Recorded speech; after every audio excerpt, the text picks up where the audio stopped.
বিসমিল্লাহির রহমানির রহিম। প্রিয় দেশবাসী, আসসালামু আলাইকুম।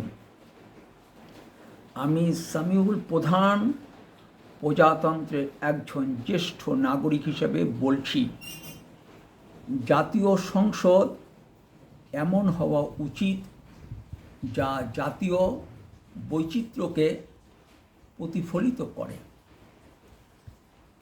প্রাচীন বিজয়ী সব পদ্ধতি বহু ভোটারকে উপেক্ষিত করে। আনুপাতিক প্রতিনিধিত্ব ব্যবস্থা সবাইকে অন্তর্ভুক্ত করে। ভালো থাকবেন।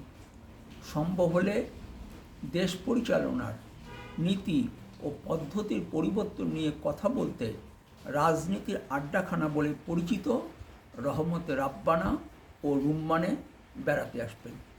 ফিয়ামানিল্লাহ। আল্লাহ হাফেজ। বাংলাদেশ জিন্দাবাদ।